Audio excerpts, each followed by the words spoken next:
Olá, eu sou o Thiago, falando um pouco sobre o artigo que foi publicado na revista Results in Physics, cujo título é Análise de pós-lambagem compressiva de um painel reforçado de compósito, considerando dano intralaminar e interlaminar e o descolamento reforçador. De modo geral, os processos de falha em painéis reforçados, em compressão, no regime de pós-lambagem, geralmente é complexo, né? Ou seja, o painel pode sofrer uma instabilidade e ainda levar às alterações intra e interlaminar, ou até mesmo o descolamento do reforçador.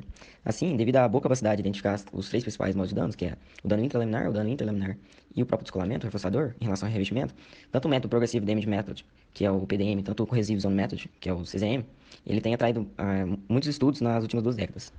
Então, o objetivo desse artigo é basicamente investigar e compreender o fenômeno de falha intra e interlaminar, né, usando o método PDM, e o descolamento reforçador, né, em relação ao revestimento pelo método CZM, Cohesive Zone Method. Tudo isso no regime de pós-lombar, sob uma compressão uniaxial. A metodologia apresentada foi um algoritmo feito para poder validar o modelo. Assim, inicialmente foi feito um modelo 3D de elementos finitos. Então, uma análise linear foi criada, no modo de perturbação.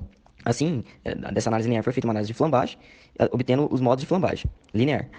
Com os modos de flambagem do primeiro modo, a gente tem ali uma carga crítica e tem a sua respectiva deformada. Através dessa deformada do primeiro modo, 5% dela foi usado na análise não linear, que é o famoso scale factor. Então, 5% foi analisado, foi passado para uma imperfeição geométrica para aplicar na região não linear. Assim, se de novo aplica uma carga, conduz a uma análise de tensão. Depois você vai analisar se a lambda falha ou o elemento corrosivo falha. Se não, você volta a fazer uma outra interação. O método de interação que foi usado é o ArcLand para poder computar o incremento de carga. Caso a estrutura venha a falhar, se a estrutura não falha, ela passa por uma degradação de material e um crescimento de delaminação. Isso é colocado dentro das propriedades do material. E então, se a estrutura falhar, ela vai para o pós-processamento e termina a análise. Então, inicialmente foi feito um modelo inicial para possível validação. Com isso, foi feita uma análise não linear, né, usando o software AlGOS. O método de interação, como eu falei anteriormente, foi o ArcLand.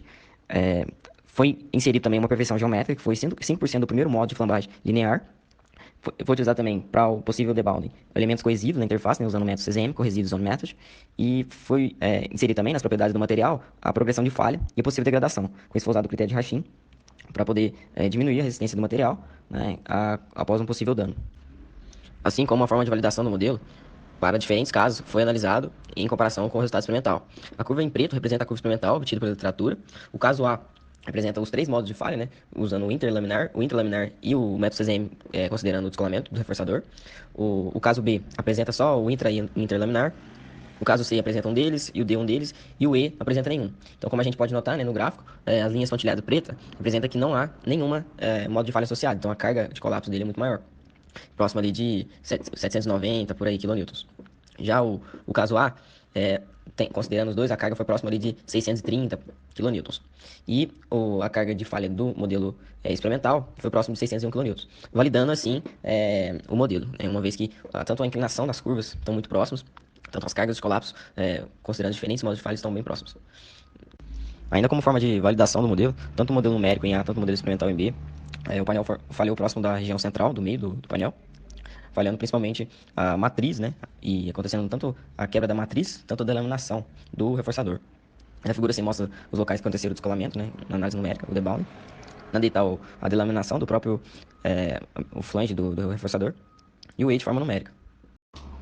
Então, nesse trabalho ainda foi proposto um novo modelo. O modelo consistiu em um painel com um reforçador do tipo hatch. E ele foi feito de maneira experimental, para se comparar com um numérico, sob a condição de compressão uniaxial. Esse painel ele apresenta alguns frames, né? Que seria a estrutura de caverna, né, no caso de uma fuselagem. E ele passou por um teste de compressão uniaxial, em qual foi usado câmera de Dix.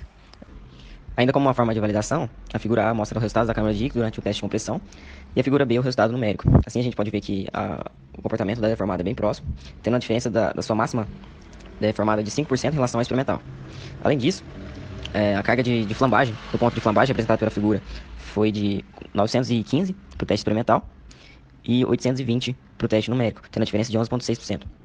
E a carga de falha final de colapso foi de 1.490 para o teste experimental e para o numérico 1.386, tendo a diferença próxima de 7%. Para concluir, então, o painel do reforçador do tipo hatch melhorou a rigidez torsional em relação ao painel com reforçador do tipo T, e os frames de caverna melhorou a estabilidade contra a flambagem. Além disso, o painel com reforçador hatch, ele falhou catastroficamente sem antes alterar o modo de flambagem. Isso se torna grave, uma vez que a alteração do modo de flambagem pode ser uma predição de que a falha está próxima. E assim, de modo geral, né, adotar um possível modo de falha é uma pré-condição para a previsão precisa, né, para a falha de compostos reforçados, né? E a ausência de qualquer modo de falha do modelo pode resultar em erros grosseiros e na previsão da capacidade de carga suportada. Esse artigo é muito importante para o projeto, uma vez que ele apresenta uma riqueza muito grande de dados e dos métodos utilizados. Além disso, ele investiga a influência de diferentes modos, né, de flambagem na carga de colapso, o que será interessante como uma forma comparativa para o meu projeto.